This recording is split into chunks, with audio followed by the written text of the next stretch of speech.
అంటే anyone can criticise. విమర్శించేవారు గొప్ప కార్యాలు జరుగుతుంటే కోకొల్లులుగా పెరిగిపోతారు. ఒకరోజు నేను డాక్టర్ సతీష్ని అడిగినాను, సతీష్ గారు మీరు ఈ విమర్శలకు ఏమీ చెవియొగ్గరా అంటే, నాకు సమయం లేదు అక్క. గట్టిగా చప్పట్లు కొట్టండి. Sorry, I don't have time even to read their criticisms. అంటే నేను చాలా ఆశ్చర్యపోయినాను.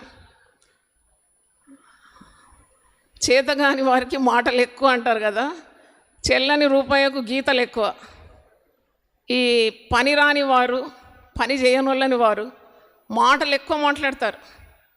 చేసేవారు దేవుని విధేయులై దైవ కార్యం చేస్తూనే ఉంటారు. గట్టిగా చప్పట్లు కొట్టండి. నేను ఒకరోజు పెన్ను పేపర్ తీసుకొని విమర్శించే వారి పేర్లన్నీ రాసినాను. దాంట్లో ఒక్కరు కూడా ఒక ఆలయం కట్టలేదు, ఒక్కరు కూడా కట్టలేదండి. నాకు ఎంత అనిపించింది,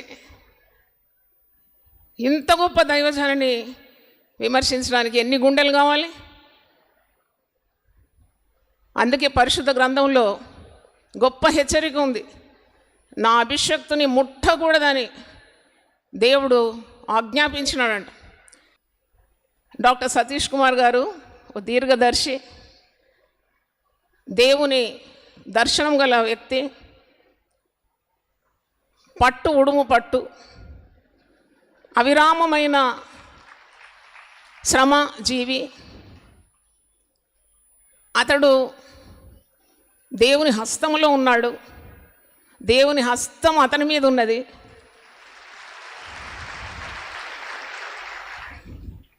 అతన్ని ఎవరు ఓడించలేరు. Thank you. దైవజనురాలు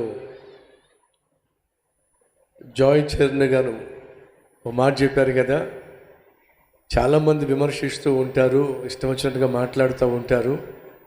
వీటన్నిటినీ మీరు ఎలా ఎదుర్కోగలుగుతున్నారు అని అంటే, దేవుడు నాకు నేర్పించిన విలువైన పాఠం ఏమిటంటే, నీ పని నువ్వు చూసుకో, వాళ్ళ పని నేను చూసుకుంటా, అంతే నేర్పించాడు నాకు.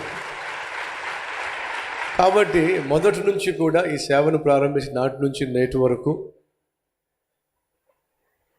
నేనంటే ఇష్టం లేని వారి కోసం ఒక్క నిమిషం కూడా వేస్ట్ చేసుకోను, ఎందుకంటే దాని ఉపయోగం లేదు. కాబట్టి సాధారణంగా ఆ వీడియోలు చూడడం కానీ వాటి గురించి ఆలోచించడం కానీ ఎప్పుడూ చేయలే. నేను ఏదో చూసేస్తానని చెప్పి వాళ్ళు చాలా పాపం కష్టపడుతూ ఉంటారు, కానీ నేను చెప్పినట్టుగా అంత టైము నాకు లేదు.